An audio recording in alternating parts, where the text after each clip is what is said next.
So some of the work that we do, as well as restoring salt marshes, I refer to a lot of the work now as adapting to sea level rise. So the work I'm doing in salt marshes, I'm focusing on more adapting to higher water level, and we're seeing marshes impacted by that higher water level. They literally are drowning in place.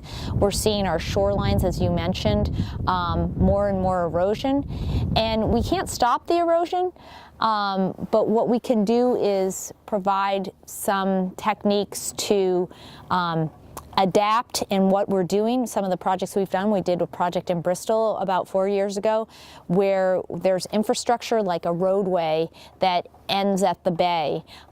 If we're seeing that that roadway is beginning to erode or flood with coastal waters during storm events or during big moon tides, we actually have identified sites where we can pull that pavement back and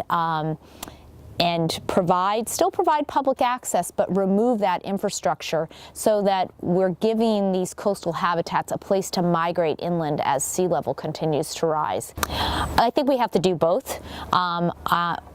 When I'm home, I've been promoting residential solar.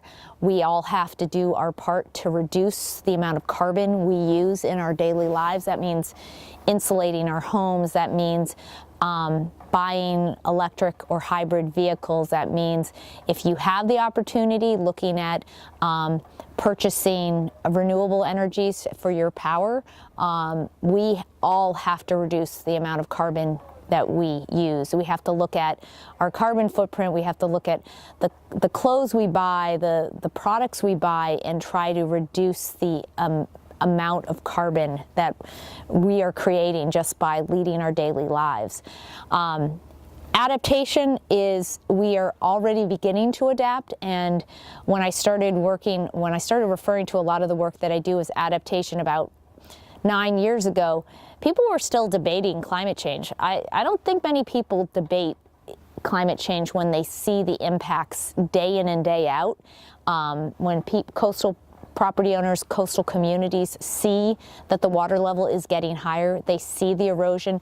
Inland communities know that these precipitation events are getting more and more intense. That's all due to that heat trapping blanket that is causing our rainstorms to become not just an inch of rain every, a few times a year. We're getting these huge downpours that are way too much for our infrastructure to handle. So they're causing erosion on rivers and streams. They're causing community flooding. So I think most people who are in this are responsible for maintaining infrastructure, taking care of communities, responsible for like a Department of Public Works or a planner.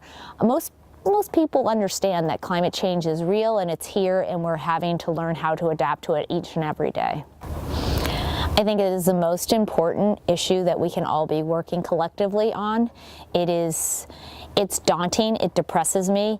I see the salt marshes that I've been working on for the last almost 30 years literally deteriorating before my eyes. The little salt marsh sparrow is what I call our polar bear.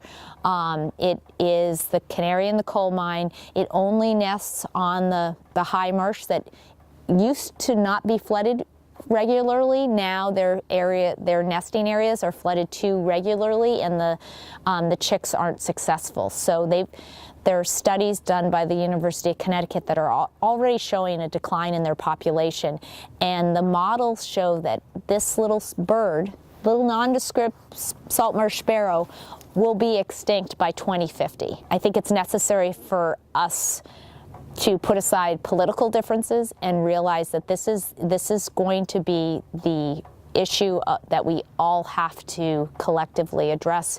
It's going to affect our food supply, our water supply, air quality, health, let alone our environment, and let alone the habitats that we care about for the marine life and that rely on Narragansett Bay. But it's going to affect every aspect of our lives as human species and all the other species on this earth.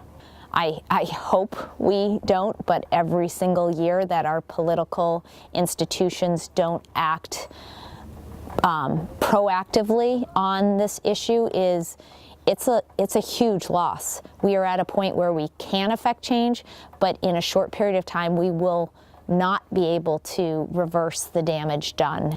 It's hard not to be overwhelmed by it and feel like, oh well, what can we do? But we can't take that action. We have to think about what we can do. We have to demand action on this issue because it is the most important issue before us today, in my personal opinion. So.